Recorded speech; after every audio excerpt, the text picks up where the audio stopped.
Good morning, or good afternoon now. We'd like to call the Finance Committee meeting, call the Finance Committee meeting to order.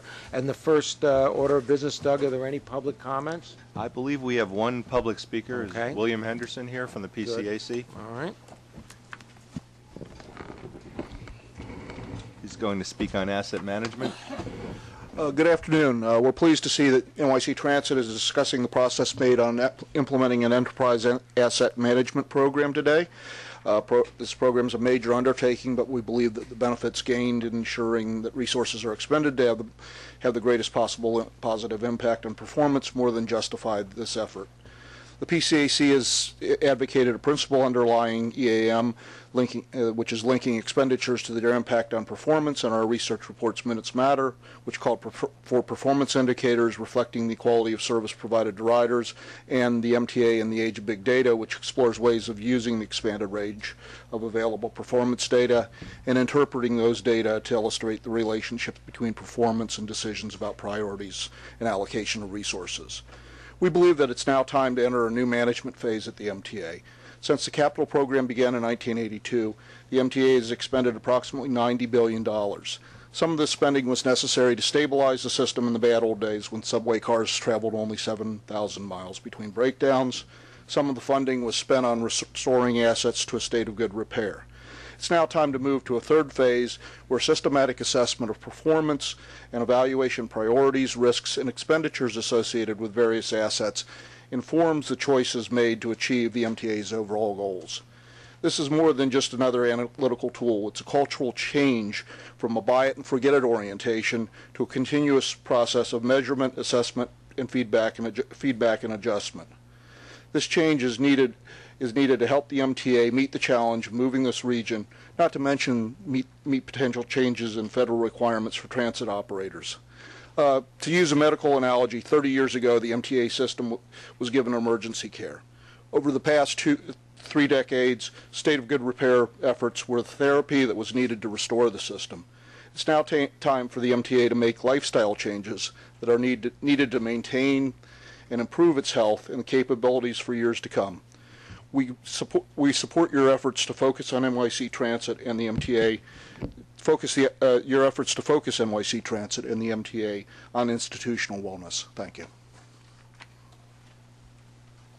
Thank you very much, Doug. The next, next order of business is the approval of our minutes of our March 11th meeting. May I please have a motion? Second. All in favor? Aye. Any opposed? Minutes are approved. Doug, the committee work plan, I know you have a change. Yeah, there's one change to the work plan, the report and information item for FIMTAC's annual meeting and investment performance report that was scheduled for June. This year only will be done in July, and then going forward we'll go back to the June schedule. Okay. And why don't you go right into the budget watch? Sure. This month's budget watch we're going to be focusing on April and March results. I'll start with the revenues. Passenger revenues were $3.9 million or 0.9% favorable for the month of March. The initial ridership impact of the fare increase was lower than projected. Year-to-date numbers, however, were $7.8 million or 0.6% unfavorable, and that was due to harsh winter weather and the residual impacts of Sandy. Toll revenues were favorable both for the month, $2.9 million or 2.2%, and year-to-date, $6.5 million or 1.9%. Again, there was higher traffic attributable to higher New York City employment and lower than forecasted impacts on traffic of the toll increase. If you're to combine that favorable toll revenue with the unfavorable passenger revenue, that combination results in a variance that's virtually zero. They were right on target for the quarter.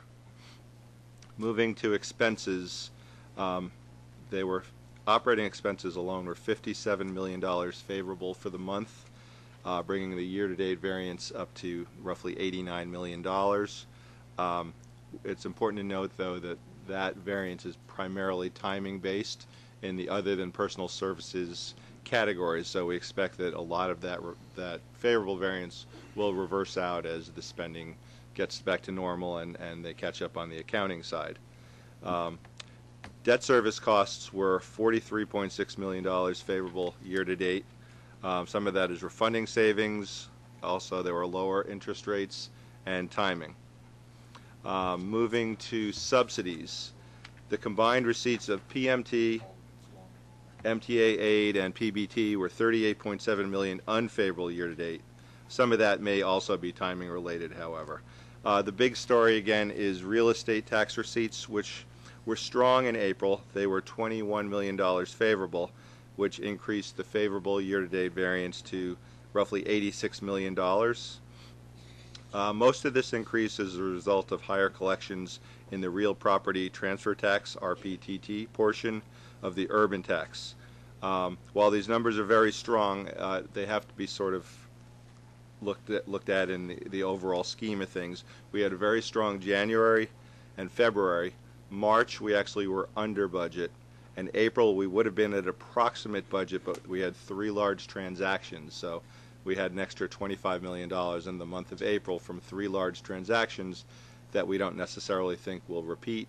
So we don't really think that there's necessarily a trend there at this point. So if I were to sort of summarize all of those items that I just discussed, we have results that are somewhat favorable, most of it on the real estate side. The subsidy collections offset some of that favorable real estate, and the expenses were favorable, but a lot of that was timing. Any questions? Yes, sir. Are REITs exempt from the real estate tax or favored any more beneficially? I don't know. Yeah, I don't know. We'll find out for you. Will you? Yeah. Any other questions? Mr. Chairman? Yeah. Not related to Budget Watch or Finance Watch, but I know, Bob, we had a conversation about a month or two ago about rebidding financial advisors as well as underwriters, and that rebidding would be ready for June. How are we on track on that? Yeah, I think what we're proposing to do is this summer to send out an RFP, resoliciting, and so whether it's June or July, that's subject to putting it together. But the thought is that by the end of the summer, we would probably have results back, make a recommendation to the board, and then bring it for the board action. But to try to get this done this fall. Okay, and we're ready on both in Yes. terms of process for the Yeah. summer. Yeah, I think we have one more firm to finish rotation. Is it? That's correct. And so as soon as that one firm has a chance to rotate and do an underwriting, all of our firms then would have had a chance to do a transaction for us to give us an opportunity to see how they perform. And so that would be the appropriate time. Okay. Mr. Chairman. Any other questions? Oh, yes. Okay. I guess it was about 16 months ago, I raised an issue with this board supported by Mitch Paley at that time to take a look at where we were in terms of our finances and put money into restoring some of the services that were cut in 2010. And we had a very spirited discussion at that time, and with participation of virtually everybody in the room. We had a new chairman that was not quite confirmed yet, so there's an analogous situation to the situation. Congratulations, Tom, on your nomination. And he was at the time sitting in the room, watching the debate. At the time, we were in a less financially secure position, I believe, in looking at history, and we were also in a less certain political climate, in that there was the suspicion that we might not get the revenues, even if they did increase from the categories and make it into the cycle. I raise this issue now a little further along in the cycle, because at that time people wanted to wait several months to just see how things played out, let Albany do their budget work, and see how we fared before we acted on it. Well, we're past the budget cycle, and the news from Albany was, in fact, the revenue that we were anticipating from them was more than $40 million on the positive side from what we were expecting. The governor's office, Governor Cuomo's office, reported that we were getting $358 million, up 9.2% from the prior year. and with approximately $40 million more in state funds that should be used for the benefit of our riders. I know that we have many ways in which to do things for the benefit of our riders, but I think one of the things that we did last year that was very positive that we should consider doing again this year is investing in our riders by creating essentially a rider investment fund, a pot of money, which I am moving this board to amend its budget for that $40 million to be placed into the budget so that our operating agencies, transit, our railroads, our bus operations, can in fact reverse some of the cuts that took place in 2010 that still negatively impact it, serve some of our overcrowding that has existed because of our increase in ridership, which is a great thing that we want to continue to make our system more efficient on the subway side, and in some cases even more safe, and to look at new markets. So we have a mid-year analysis taking place in July, and I would like our finance operation to look at, in consultation with our agency presidents, how much money we could do, and I'm going to propose $40 million for that effort, and accordingly move this board. I will second the motion of Mr. Capelli. If I could, I'd like to just make some points. We are really appreciative of the governor's support for public transportation, and we appreciate the fact that the appropriations in this budget are $40 million higher than what we had in the financial plan. The points I would like to make is an appropriation, though, is not money. It's yet to be received. In fact, on the PMT and MTA aid, which we received, there is a $15 million increase in the appropriation. As Doug just said, year to date, we're $18 million below the budget that we had. So the difference between what's in the executive budget that was passed and our budget is more than $30 million. And the MMTOA monies, which are $26 million, and I think we should be seeing some of that money later, really won't start flowing until May. So what I would really ask for the board to consider is we will be evaluating all alternatives for use of any funds that might be discretionary. And certainly we've heard the board in terms of service and the priority of service. But what we'd really ask is give us a chance to develop our plans. And as we come back to you with our July plan, we'll be in a better situation to know how much money we have overall. Because remember, it's a total budget. And just because in one line item we may have more money, it doesn't mean that we don't have a hole somewhere else. But I can tell you from a staff standpoint, in terms of looking at alternatives, we understand the priority that service has. But I think if we could, let's wait and develop our plan, see how the budget happens. Because again, one quarter really does not a year make.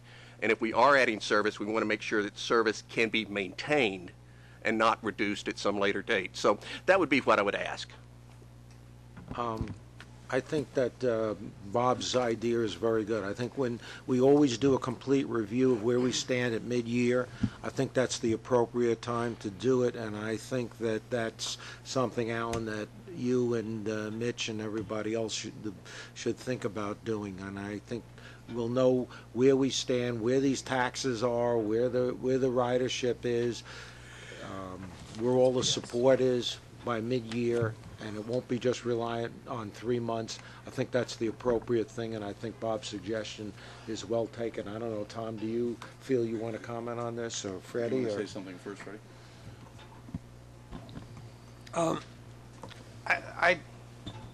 This conversation was not unanticipated, obviously, when we had gotten the news that there was a change in the budget.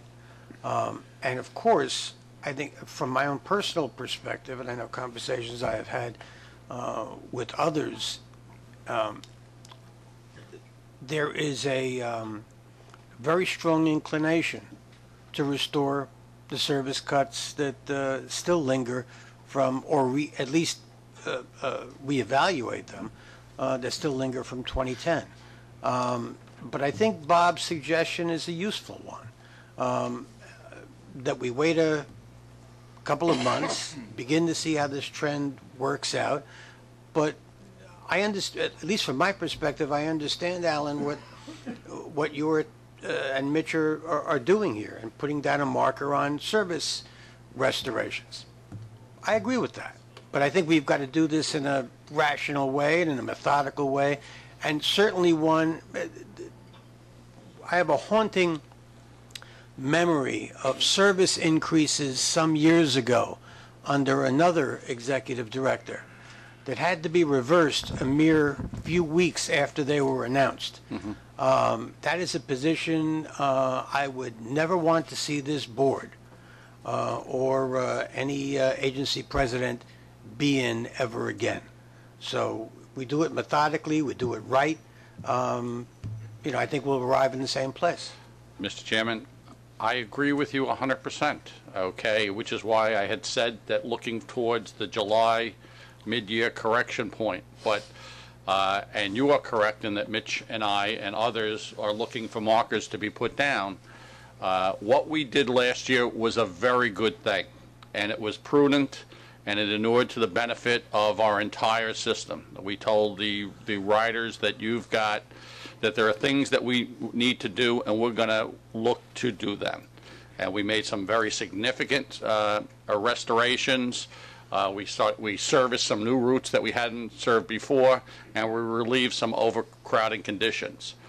I think what Mitch and I are trying to accomplish here is this should be part of our ongoing process in a formal way, that this board recognizes that, we're beginning to see a little light at the end of the tunnel, and I'm not saying that things are totally rosy. I understand that there are still troubles in the economy, but there are a lot of positive indicators. We've all been watching these numbers very carefully for the past several years on a month-by-month basis to see where we're at. But we are putting down a marker for that. I will accept a friendly motion to table this for the purposes of bringing it up again between now and hopefully its implementation, and give the incoming chairman an opportunity to hopefully get confirmed quickly and work with his agency presidents and his finance people, but not a lot of time, because we all know that Tom is up to speed and able to hit the ground running pretty quickly. But this is a direction I think many people here around the table would like to see happen. In that case, Mr. Chairman, to Mr. Capelli's suggestion, I so move. Mr. Chairman, Mr. Chairman, Tom Prendergast. I deferred to the acting chair. What we did last time, just so you'll know, and we'll do it this time, is we're not going to wait for the dialogue to say we should do or shouldn't do. On a continual basis, the operations planning functions and the operating agencies are constantly looking at where we need to change service. In some cases, it's a restoration. In some cases, it's an addition. And we don't need to wait until a dialogue in July to be able to continue those dialogues. And so I will direct the agencies to do that. And we were ready last year when the issue, actually, when we made the decision to implement the new services, we had gone through where it made sense to do a restoration, where it made sense to reinforce one that we stopped because the economics or the dynamics of the bus service didn't make sense to restore, and where we added new service. And you saw that across all the agencies. So that's something that we will do. That's something that's an ongoing process. So it won't be like if a decision were to be made at a later date saying, yes, we want service, we got to start that process anew. Mr. Chairman, I concur with what everyone has said. I would like to add a separate marker. Unrepresented members and employees of this organization have not had a salary increase or adjustment in years. Neither have the union and represented members. Indeed, they operate without a contract. And I think we must bear them in mind and at the very forefront of our minds as we move forward. And I thank you.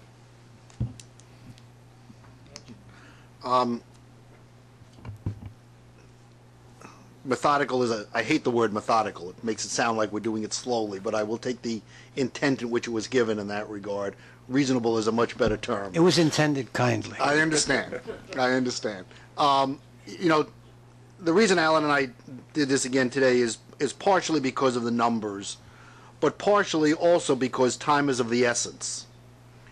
For those people who don't want to hear it, and it's not around the people around this table, but the people who may be listening, or the people who may be in Albany, or the people who may be in other places, we are 20 months away from another proposed fare increase. 20 months. That is not something most people want to hear. Clearly not something I'm sure Andrew and the representatives of the riders want to hear, but it is there. It is scheduled in that context, and that's very unfortunate. And as a result of that, the ability to provide enhanced service now, or in the reasonable definition of the word now, sometime in the next number of months, is, I think, even more paramount because that fare increase is on the table, is already in the proposed budget, and is already assumed to be forthcoming in that regard.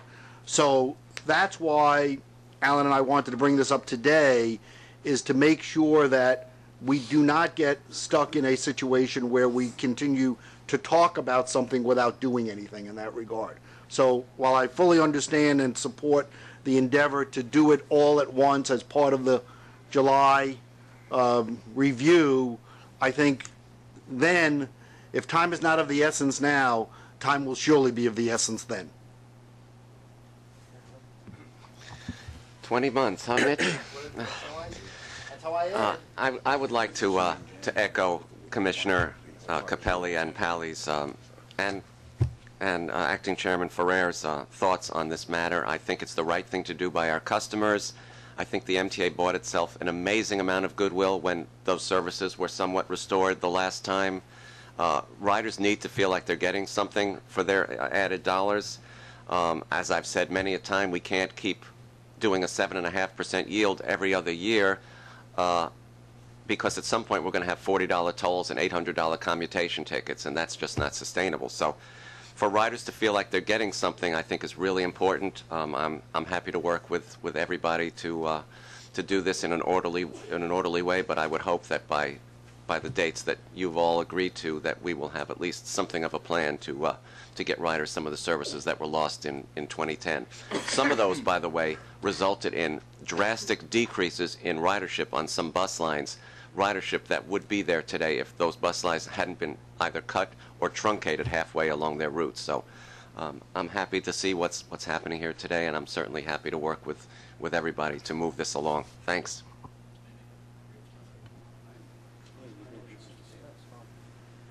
I just wanted, today at Metro North Long Island Railroad committee meetings, the ridership report was released, and in it you see there's certain shifts of ridership to off-peak and other areas, and in fact it even showed that on the Port Washington branch, where half-hour service was restored, we were able to gain back ridership, and that's some of the things I think we'd like to see, is adding service back in certain areas which were underserved, and one of the places is Port Washington branch and some other places on the railroad. And I certainly join with Alan Capelli and Mitch Pally, not even just for Long Island Railroad, but for all the systems. I think we see if we add service, we'll get a lot of ridership back. And right now we're not tapping a lot of markets. And on transit, there's overcrowding in off-peak areas. We should really take a look at that. And those are the kinds of things I think we should. And I certainly am very happy to hear your comments, Tom, about we're not going to wait until July when we say, okay, now we're going to think about restoring service. If we think we're financially secure at that time, I would hope there would be proposals on the table to increase service from all the agencies. Thank you. I'd like to reiterate Commissioner Merdler's position regarding salaries. Our non-represented people haven't had increases in 5 years. And in some point in time, we have to be able to afford this. It's something that I haven't spoken to all the agency presidents, but I can tell you that the morale in Metro North is in the tank. And we are losing more and more people to retirement. and this is just one of the factors that they've taken into account. So as we look and we think we have an influx of dollars, I think we have a responsibility for those people that have been here all these years and really brought the MTA to a position where it is. So they shouldn't be forgotten, which I believe in some cases they have been over the last 4 years.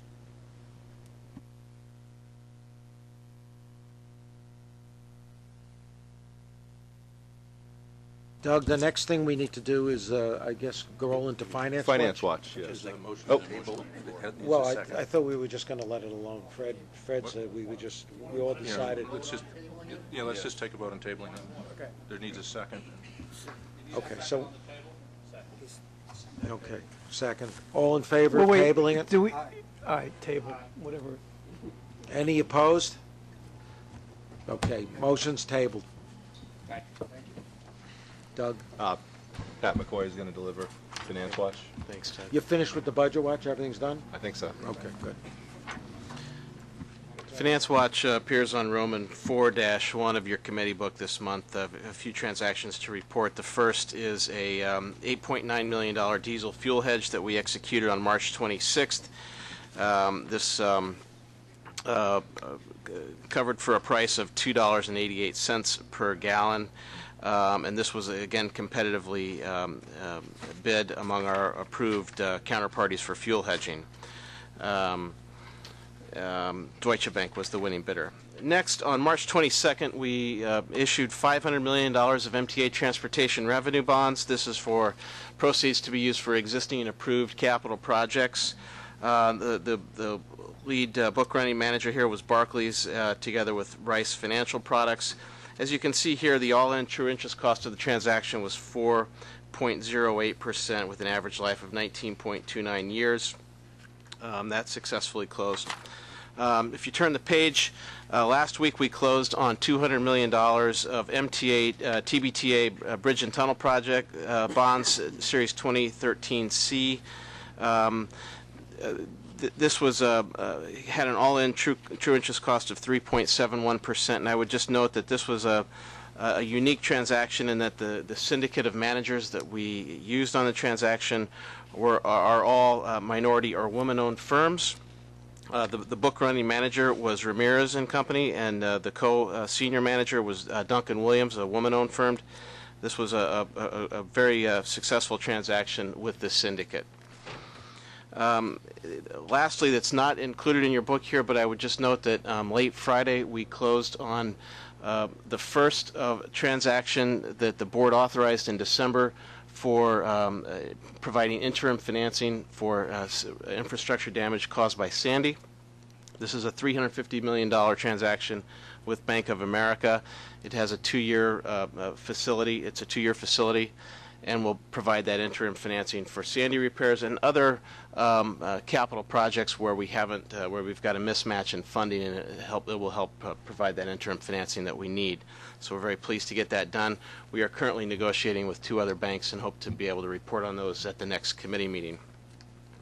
I would also like to just point out in Finance Watch we have a slightly amended report. Every time we come to Finance Committee, we have this report on all outstanding debt. It's currently on Roman numeral 4-10 of your committee book. It's a two-page report, and it summarizes every bond outstanding. And it's I guess I would just take you to the bottom line on Roman 4-11, where we summarize all MTA total outstanding debt, and you can see there it's total outstanding $32.175 billion at an all-in weighted average interest cost of 3.96%.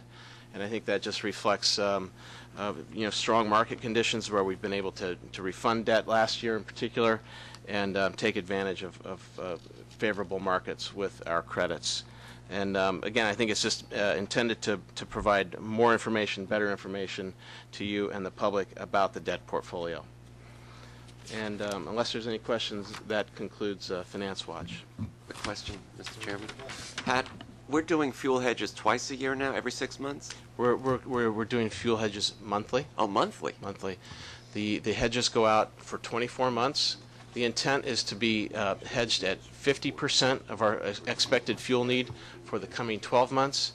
And then for the months 13 through 24, you see it kind of taper down about 4% or so a month.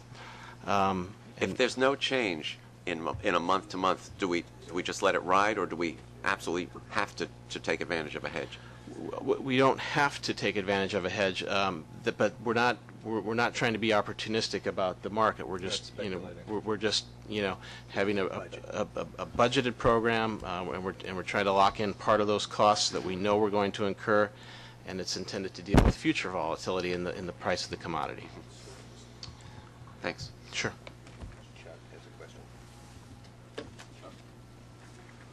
Just a quick question. Sure. Have we considered providing some form of inflation hedge in terms of the interest rates on some of these bonds? I see many of them, or a number of them, are in the 2 to 3% range. And what will happen, those will become favorable when you have inflation ultimately, but do we need to do anything to advance either that or to provide for calls or anything else? When we issue fixed rate bonds, our practice is to issue a bond with a 10-year par call, and of course we can take advantage of advance refunding opportunities. We do not actively hedge interest rates. That's not something that we do. And I don't think we have any plans or anticipate wanting to get into that. I see a second part of this, if I may.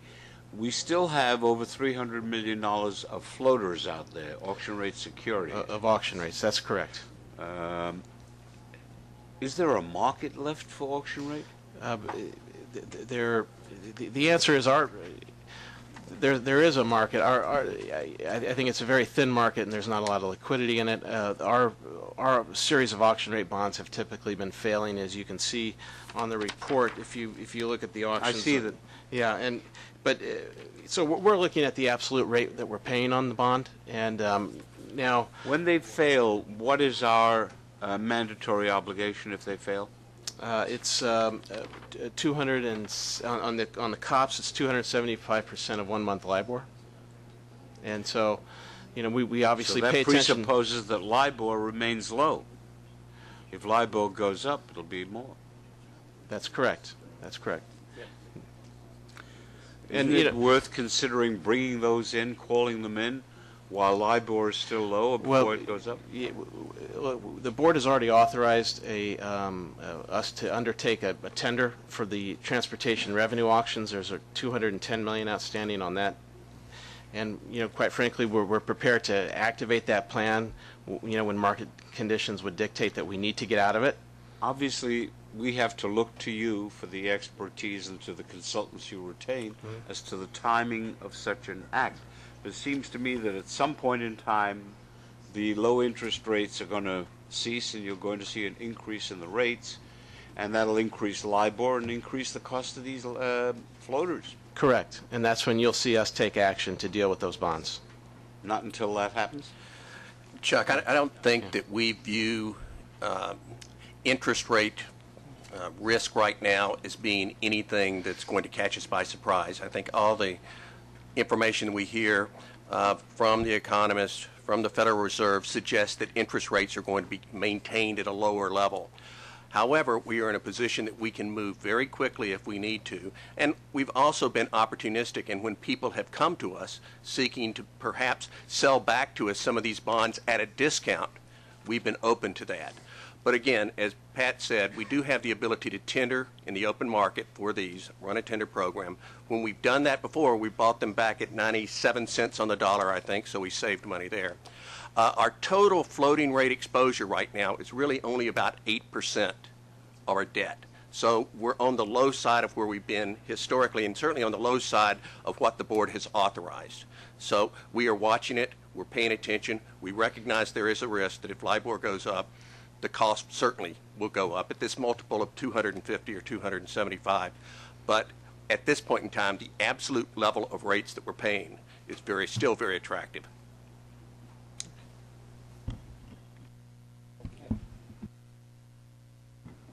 All All right, the next, we have some action items. Doug, you going to take us through those? Yes. The next action item found on page Roman numeral 5-3 is a staff summary seeking to obtain board approval to appoint 17 law firms to MTA's panel of outside counsel that are available for assignment of tort, FILA, workers' compensation matters. The 17 firms are selected through a competitive RFP process and are either New York State Certified Minority Women Business Enterprises or qualify as a small business concern under the New York State finance law. Jim Henley is here if there are any questions. I'll do that. Yeah, I'll do the next. If there's no questions, a motion, please. Second, Mitch, seconded? Yep. Okay, all in favor? Any opposed? So moved. Doug? Okay, there's also the MTA's 2012 Annual Investment Report, which is in a separate document, and our treasurer, Vinay Dayal, is here to discuss that report. The purpose of this staff summary is to inform the board of 2012 investment performance and obtain board approval of this report and reapprove the MTA all-agency investment guidelines as per Public Authorities Law Section 2925. There are no changes proposed to the investment guidelines. Investment performance results for the calendar year 2012 are summarized in the staff summary and detailed in the book published separately. During 2012, for funds actively managed by the MTA, we earned about $5.7 million on a $3.3 billion portfolio, or 0.17%. This compares favorably to average 6-month Treasury rate of 0.13% and 12-month Treasury rate of 1.6% over the same period. 0.16. That's Are there any questions? Chairman, if I recall, and if I have the two things mixed up, tell me I have them mixed up. But if I don't, a couple of months ago, the Comptroller of the State of New York issued a report regarding our investment practices, in which, whether he was right or wrong, the perception was that we were doing something that he did not agree with. In that regard, I'll leave it at that. I was wondering how that is or is not portrayed in the report. Well, one of the comments was that we need to have a goal. The state controllers wanted us to have a goal for our investments and felt we didn't compare them. We do report every year, every 6 months on this, and we do compare it to Treasury rates. So we do report and we do compare.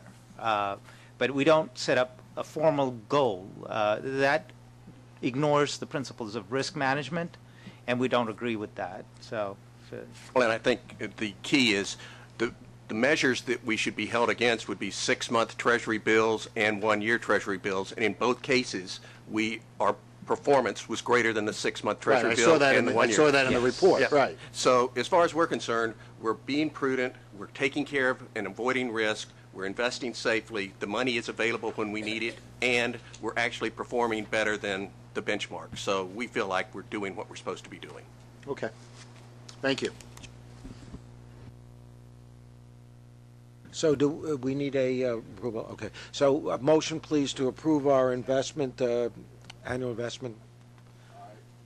Second? All in favor? Any opposed? So approved. Doug. Next, we have the annual report on variable rate debt that Pat's going to talk about.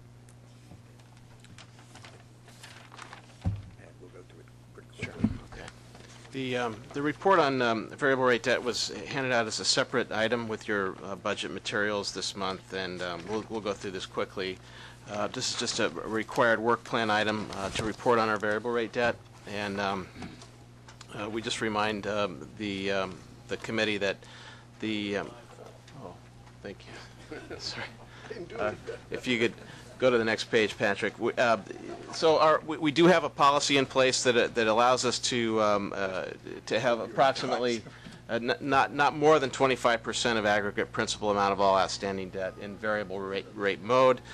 Turning to the next page, this is a summary of all of our debt outstanding. You can see between synthetic fixed rate and fixed rate, we're at 91% in sort of a locked-in rate, if you will. And we're talking here about variable rate debt at $2.55 billion. And then we have just a sliver of term rate bonds comprising 1% there. Turning to the next slide, our variable rate debt is fairly well diversified, the majority of it being in weekly reset mode with variable rate demand bonds provided with either standby bond purchase agreement or letters of credit provided by commercial banks. Also on the daily variable rate bonds, same structure there. We do have these, we're getting into the floating rate market, and as you can see here, we have floating rate notes of $1 billion outstanding. These are bonds that reset on a spread to either SIFMA or a percentage of LIBOR. They don't require outside liquidity from a bank. They're issued, the longest one we have out is for 5 years. Typically we do 1, 2, or 3 years. And that's been a very attractive product, strong investor interest in that. We have our $900 million commercial paper program with 4 banks providing liquidity there. And as we discussed earlier, we have about $310 million of auction rate securities remaining outstanding, and one private placement variable rate bond with Wells Fargo Bank. Turning to the next slide, this is just a summary of what I just discussed, so I'll leave that there for your takeaway. Turning to the next slide, you see here the rate history. On the left, 30-year tax-exempt bond rates going back to early 2008 through the first part of this year. As you can see here, in the past few years, we've been below this average for the time period, and it's been a very attractive market to issue fixed-rate bonds in. On the right side, you see variable rate bond performance expressed by the SIFMA rate, or Securities and Industry Financial Markets Association Municipal Swap Index rate. And this is the rate that we look to see how our bonds trade, whether it's trading, on it or a little bit over it. As you can see here, long-term bonds trended generally downward in 2012, finishing the year at 0.74%. Lower, and rates continue historic lows, and we're continuing to see very historic lows, both on the fixed rate side and the variable rate side. Short-term rates have continued this kind of really very low environment. The 5-year average is 0.65% for the swap index.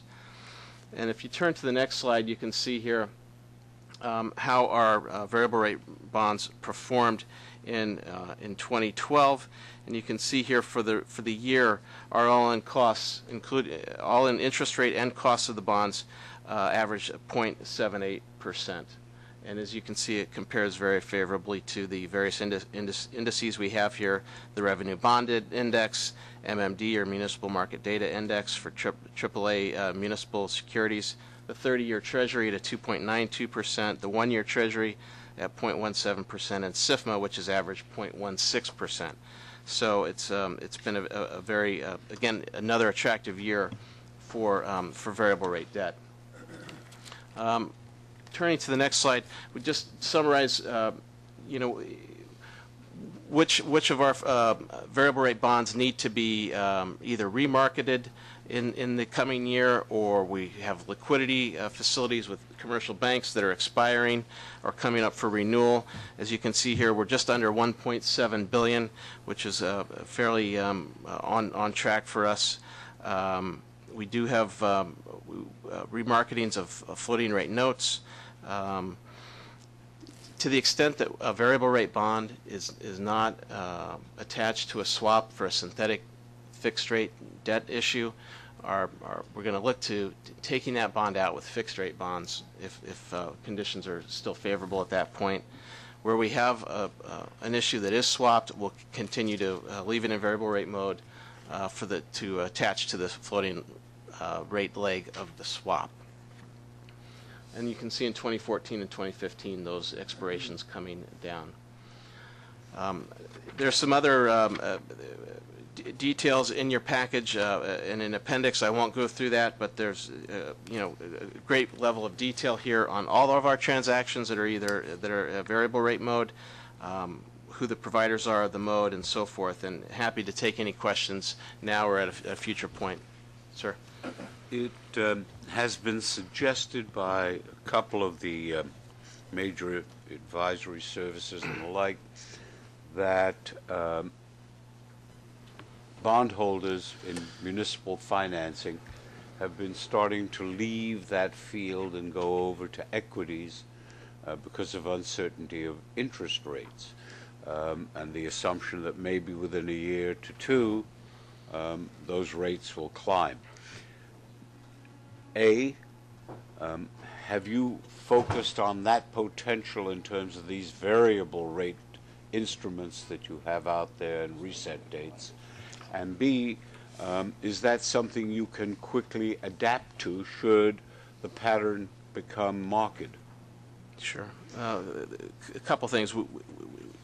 Your first comment about municipal bond investors moving their money to the equities alternatives, and we have seen that. In fact, in the transaction that I referred to earlier, the Triborough, we noted that we'd had 6 consecutive weeks of outflows from the municipal market, fund managers, and that's something that we felt had some pressure on the transaction, even though absolute rates were still very attractive.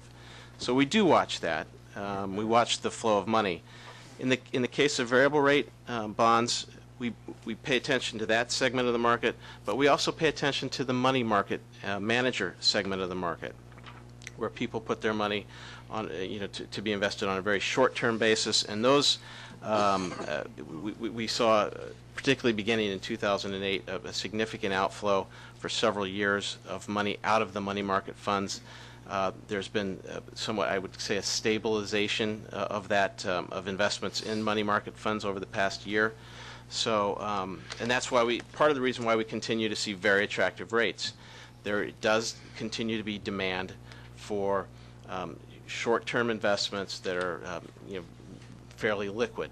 In terms of our ability to get out of transactions, we do, on the variable rate transactions, we do structure our letters of credit with the commercial banks such that we have termination rights. We have an ability to restructure the deal if necessary.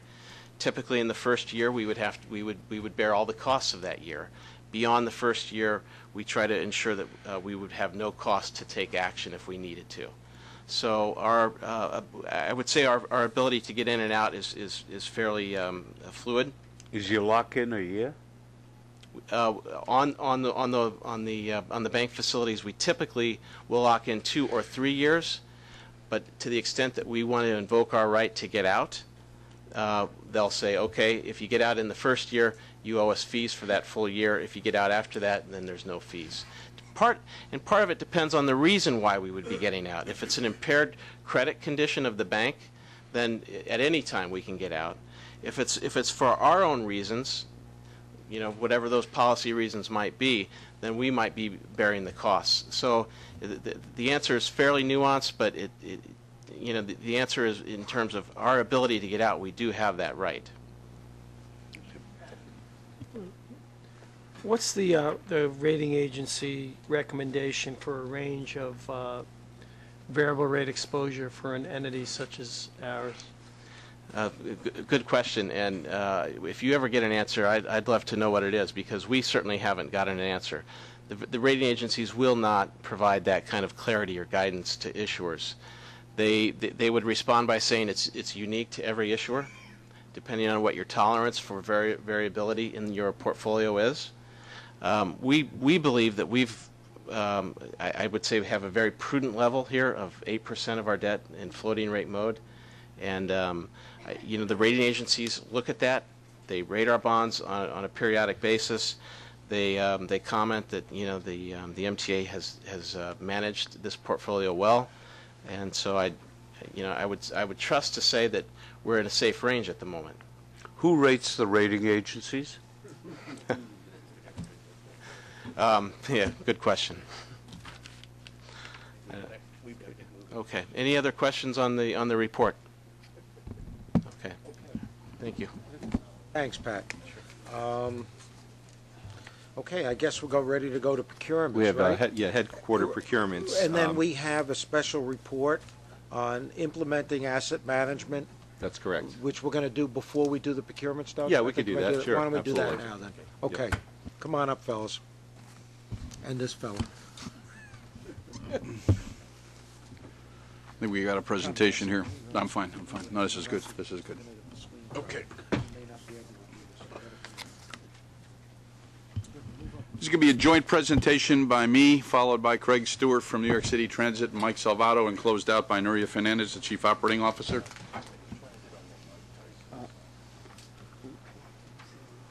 You don't see it?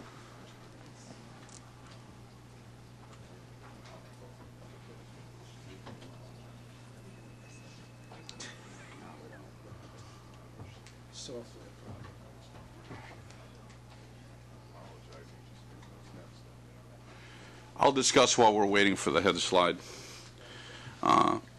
Back in the early 80s, 1982, when we had our first capital program, and we made decisions with respect to where we were going to put capital investments.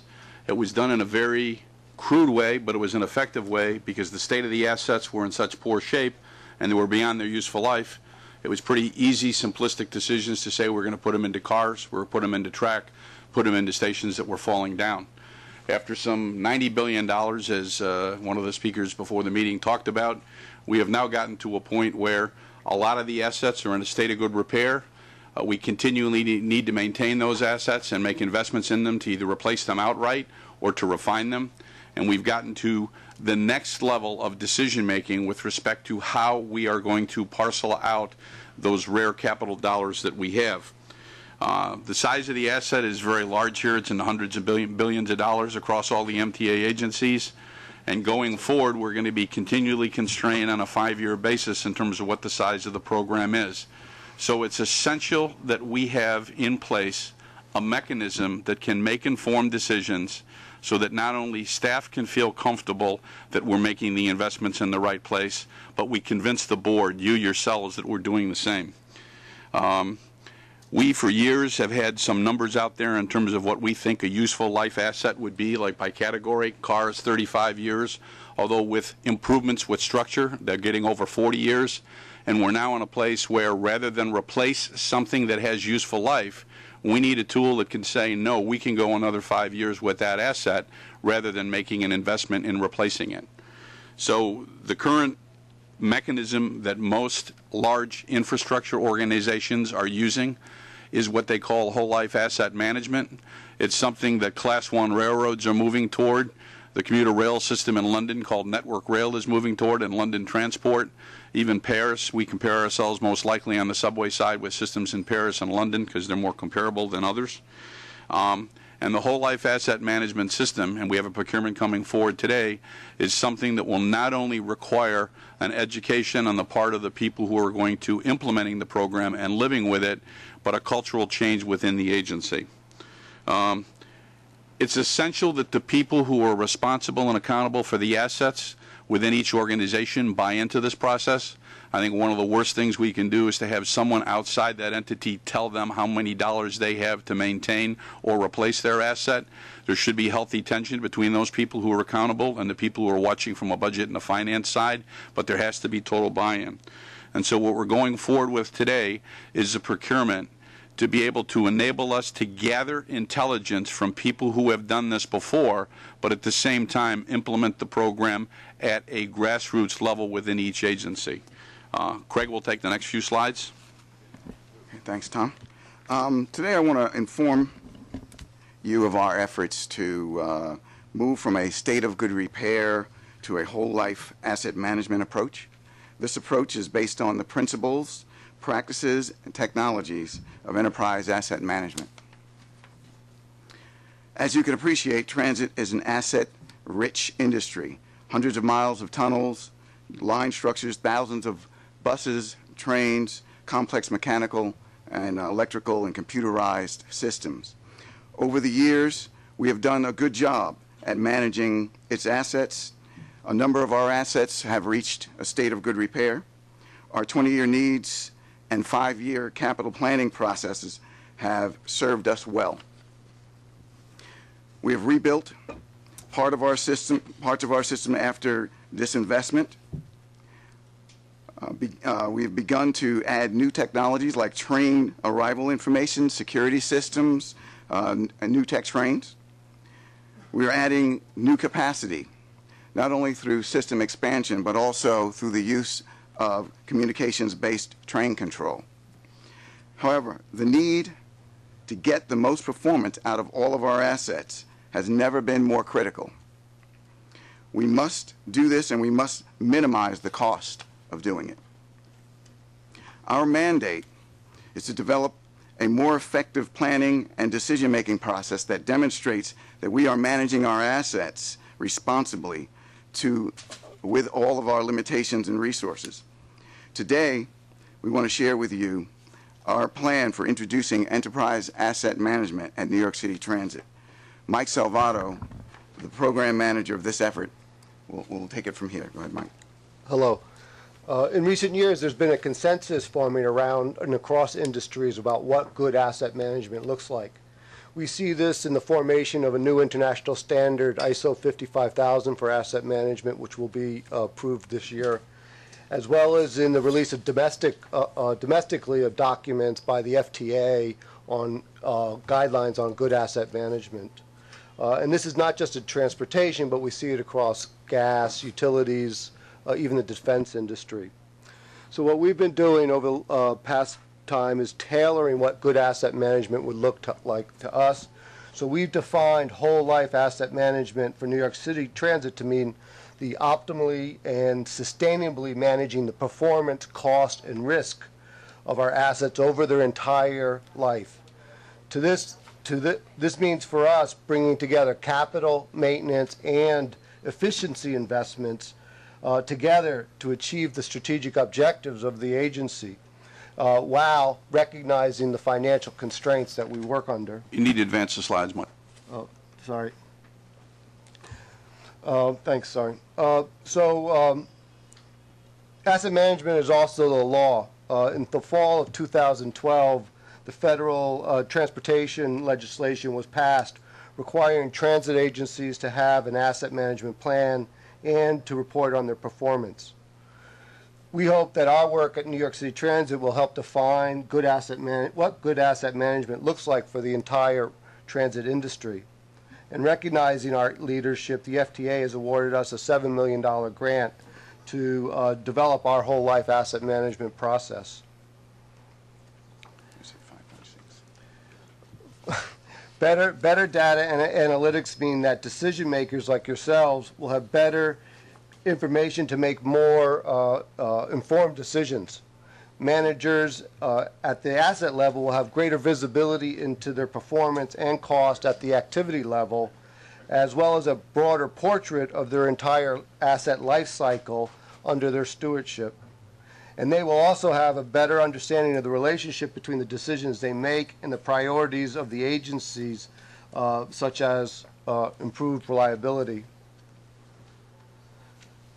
As we look around, the companies that have successfully made this journey have produced resulted in substantial gains in performance at lower costs. But they tell us that it's a long and hard journey. These benefits come through incremental changes in the way they do business that affect nearly every facet of the agencies.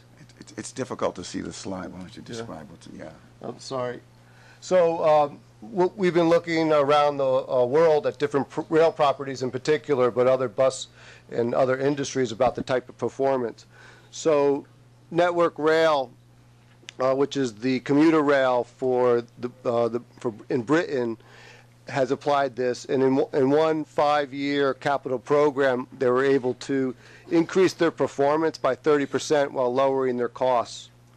CSX, which is the Class 1 railroad, over the course of 6 or 7 years, was able to pull over $1 billion out of their cost structure as a result of this application.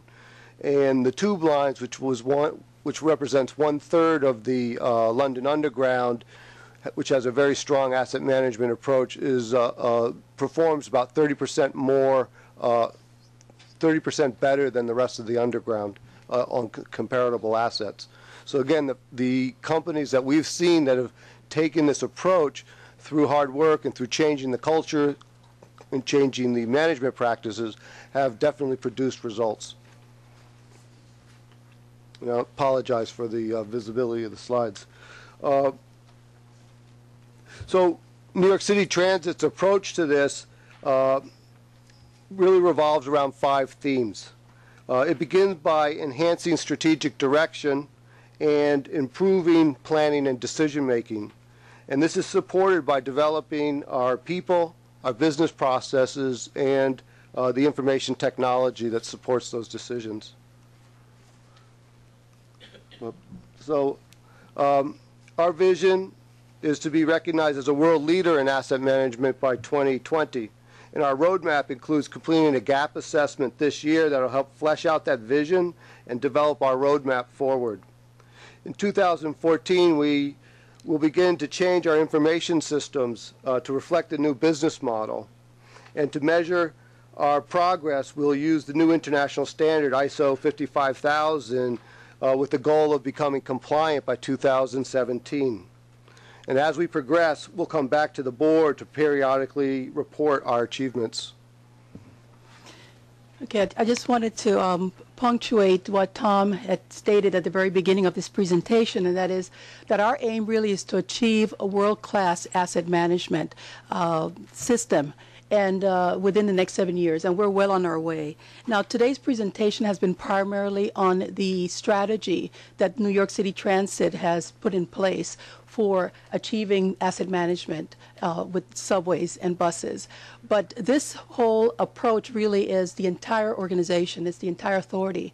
And most of our operating agencies, Long Island Railroad, Metro North, and Bridges and Tunnels, also are under have charted a course for developing an asset management plan. In doing so, what we're hoping to accomplish is to have common practices, economies of scale, and also to be able to share data and information. And this, in the long term, should be able to achieve some savings, reduce risk, and extend the useful life of all our assets. We have created an all-agency asset management committee. And the purpose is to work together, exchange information, and then to also learn from a lot of our peers in the industry, as Mike Salvato highlighted. Each agency is developing a strategy, and it's our plan to come back to you, to the board, through the CPOC committee to share that strategy later on in the year.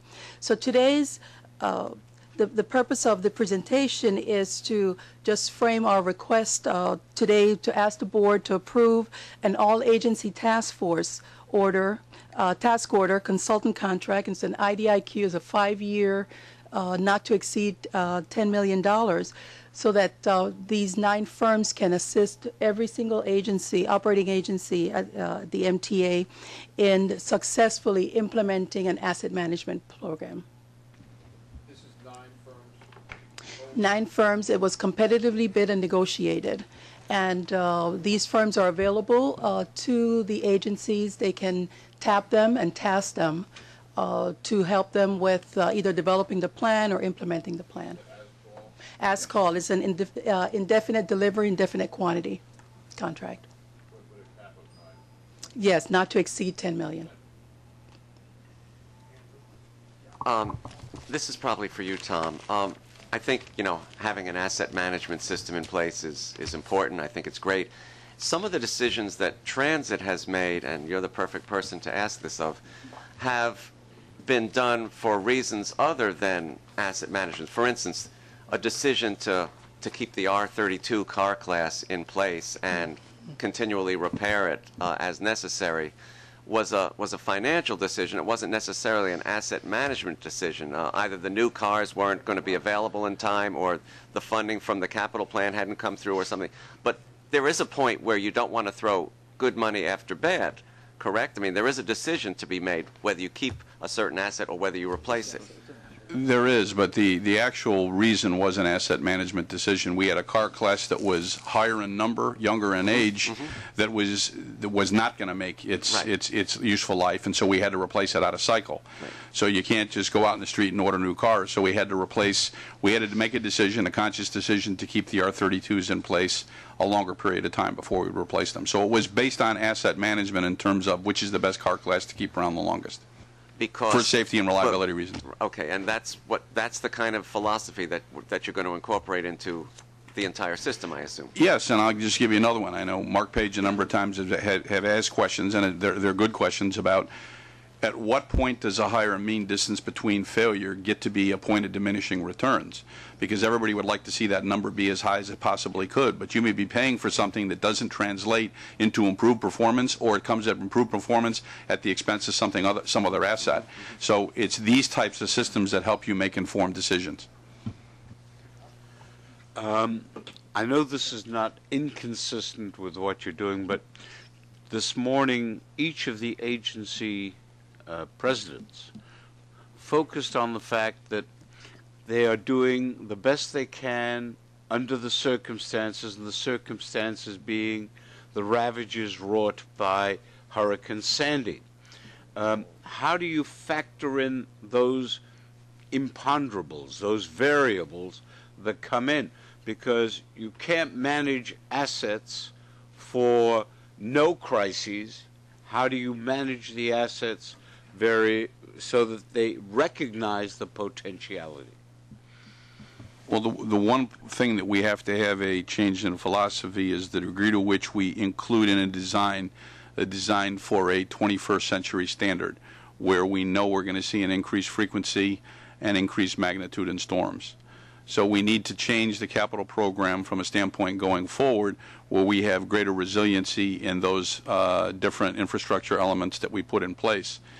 But in a more immediate sense, we need to do both. We need to keep the capital program going forward as we're undertaking all this Hurricane Sandy work, and that'll be probably the biggest priority we have over the next few years. Factor in, for example, the problem raised by Long Island Railroad about certain trackage that had a specific area of problem. What I'm focused on really is that in going down this road, there has to be recognition. I'm sure you'll make sure that there will be recognition that there are variables that can occur well without our ability to control them. Absolutely. You probably heard me use the phrase before, it's a combination of art and a science, and this is that case. There's a certain amount of an asset management system that can be scientifically applied, but then the art on top of that is your knowledge of the system and what needs to be done to complement that. And, there's sort of, you've been talking about events that are beyond our control that you have to deal with. I mean, Hurricane Sandy being one. But I guess that, on the face of it, this seems to make great sense. But I would also ask how events that in theory are our control, decisions about extending service, 2nd Avenue Subway, Fulton Street Terminal, East Side Access, we've gotten ourselves into expenditures that are tremendously large as compared to the kinds of refinements that you're talking about here.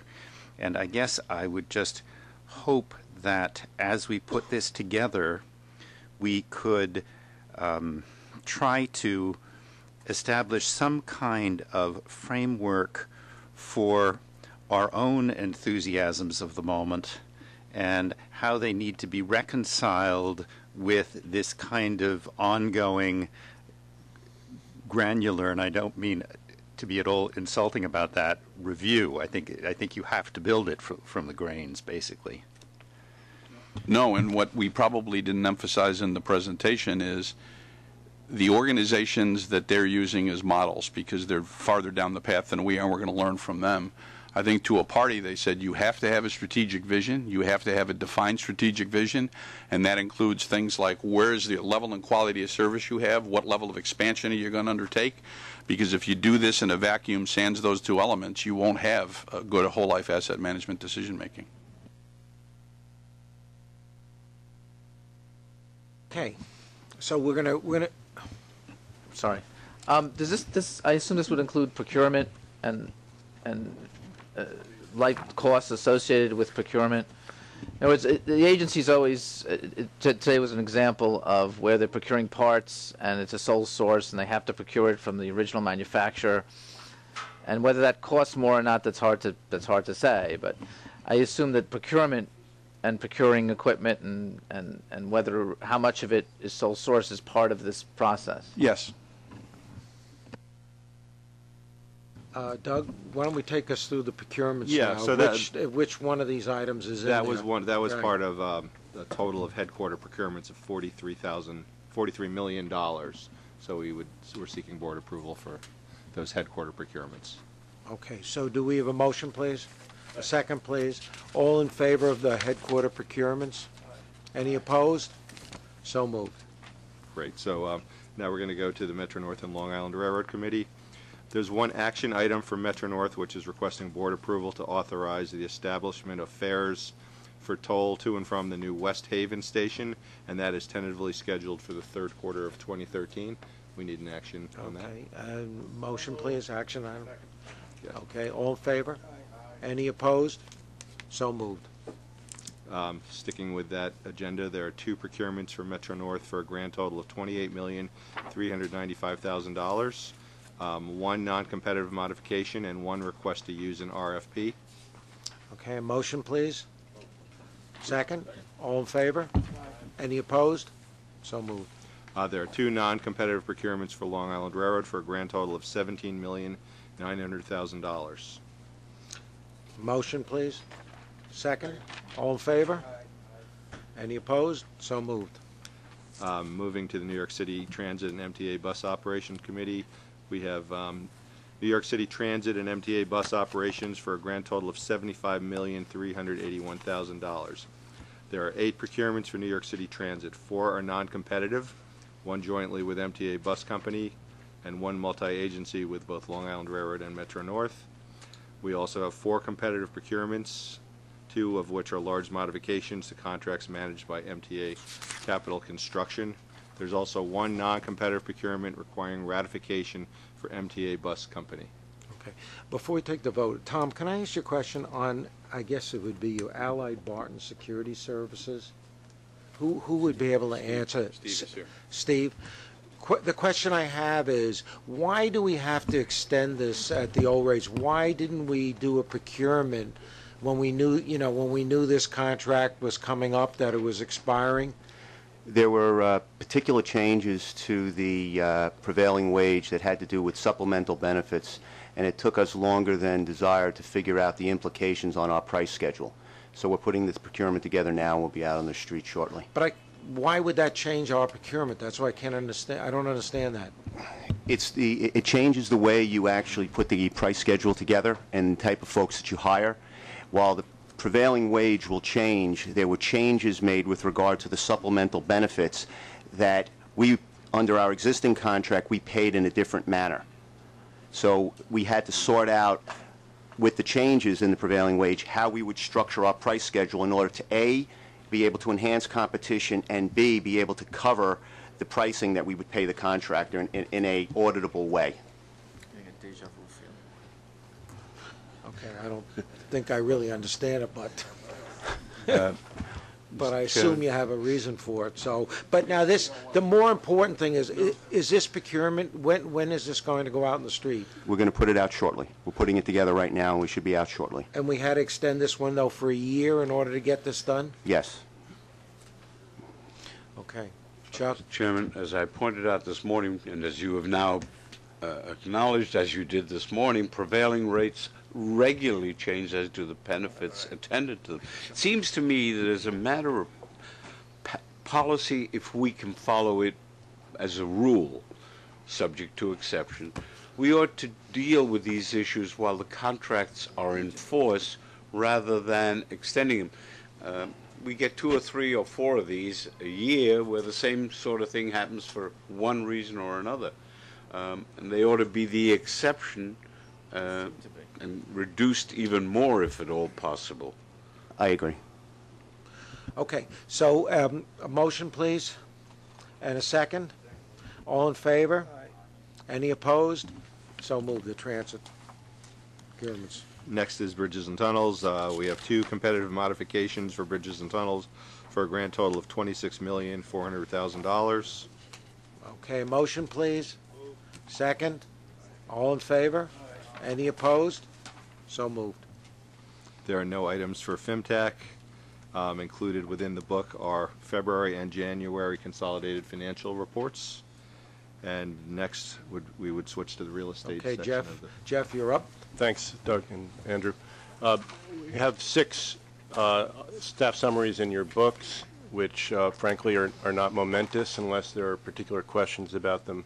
I would ask for approval. There's a 7th item that we've put in front of you, at least I hope so. I didn't get one, but I expect everybody else did. We did. Which relates to the so-called Gateway Project, and let me speak briefly to that. First, I think, I'm quite sure because it just happened, this is our first meeting since West Side Yard's transaction closed in the last couple of weeks, and so with your permission, we'll take a little sort of victory lap. This event vindicates, I think, 2 important decisions that were made by the board in recent history. The first to essentially extend the time for closing under the existing arrangements with Related that had been put in place before the financial crisis. What we managed to do, as I've said before, is to lock in pre-crash economics and to allow Related and its new partner Oxford Properties to market the project aggressively, to proceed with design work and the like, so that they were now in a position to start their first tower anchored by Coach. The second and more recent decision that the board made, which I think has played out very nicely, is in November, you authorized us to enter into contract modifications that would allow Related and Oxford to proceed with some site improvements costing in the neighborhood of $50 million. As a technical matter, they weren't supposed to do that before the closing started. It was our judgment that would allow us to be sure that the project would in fact come to fruition. That's exactly what's happened, and as you may recall, the closing arrangements now date back to December 3rd when they started that site work under the arrangements that you approved. So we're very pleased with that result. Lest it seem, though, that there's any opportunity at all to rest on one's laurels, it develops that Amtrak has lately determined that the only way for the tunnel, the Trans-Hudson Tunnel that they've been contemplating to reach Penn Station on the right alignment is to cross the west and eastern rail yards development sites, and specifically on the what we call the East Rail Yard. It requires demolition of the Long Island Railroad maintenance of equipment building. There was a presentation that Helena made at some length this morning at the Railroad Committee explaining the implications of that. The railroad, the MTA, have been cooperating in Amtrak's effort to assure that that project can be completed in such a way that the Related overbuild project will not be impacted negatively. That's involved a 3-way discussion. Under our existing contracts with Related, we had no entitlement to put that tunnel in place. In effect, could have been a call it a title encumbrance. It was not permitted. Our first priority was to see the closing through to ensure that the development on what we call terra firma between 30th and 31st could proceed without delay. I'm happy to say now that we've come to an understanding that will allow Amtrak through Related to develop not the entire tunnel, but in effect a protection for the right-of-way that at Amtrak's cost, at no cost to us, that will enable that project to go, that larger Gateway Trans-Hudson Tunnel project to go forward in due course when and if the money is available.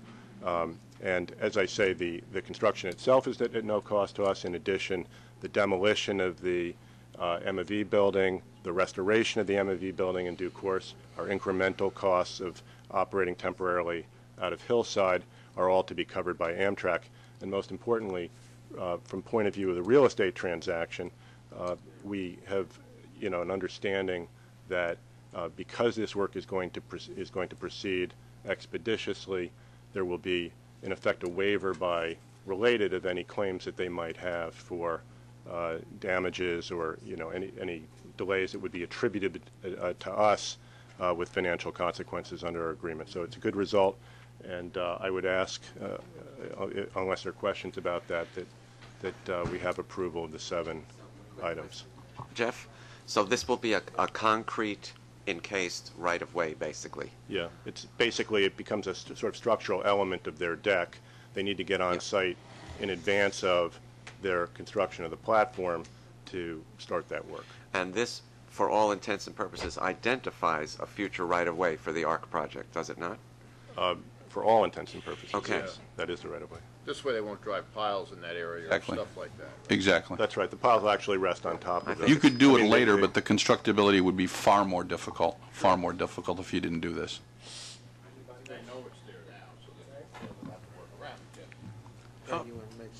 around it. When exactly, Jeff, did we close on this? It was last Monday, I believe. And who represented us at closing? What law firm? No. Who signed? I did, Helena did, insofar as operational issues were concerned. I did that under existing board authorization.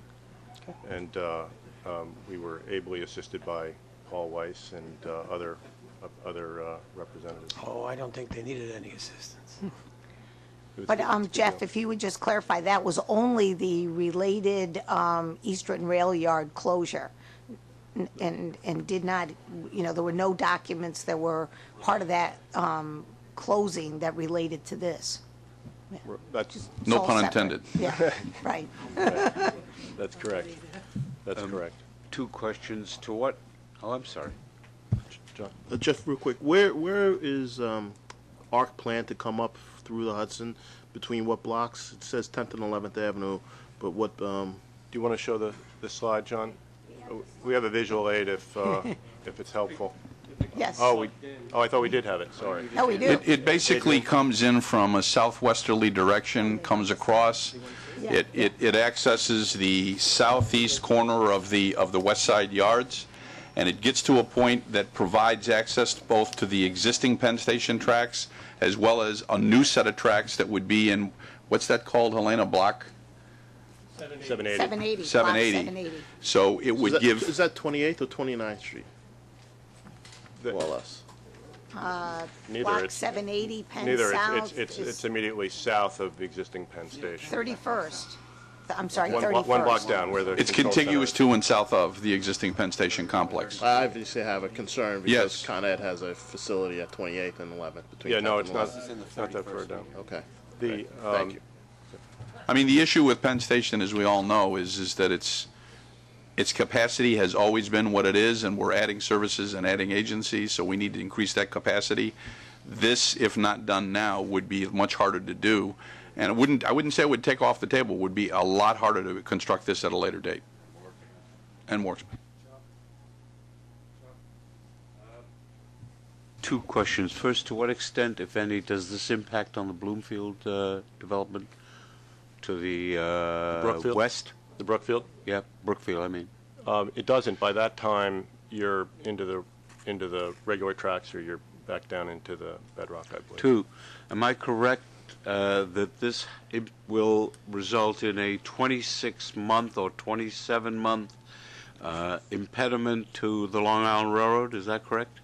You are correct. It is a 26-month anticipated schedule for shifting our workforce out of the M&V facility, maintenance of equipment, relocating it to Hillside. Thirdly, is Related a party or beneficiary to this agreement? Well, only in the sense that it would be impossible to do this with separate contractors on the site. This work needs to be coordinated with the platform development, and so Amtrak has separate arrangements. None of this has been signed up, but I mean, this is what's contemplated. Amtrak will have separate arrangements with Related to in effect arrange with Tudor Perini, the Related's contractor, to see to this work. But again, we're not in that. I ask the question only because I'm required by the Conflict of Interest Board to disclose that members of my firm, but not I, act for and on behalf of Related from time to time, but that does not bar me as a matter of law from, according to the opinions that they've given, from participating in this matter, since they are not direct parties and I do not represent them. Okay. Fair enough. We need approval for Jeff's leases, 7 items. May we have a motion, please? A second, please? All in favor? Any opposed? So moved. Thank you. I'd like to be recused from the Gateway project, please. Okay, so we make a note of that. Okay, we need to have a motion to adjourn our meeting and to go into executive session for a real estate item. Second, all in favor? Aye. Okay.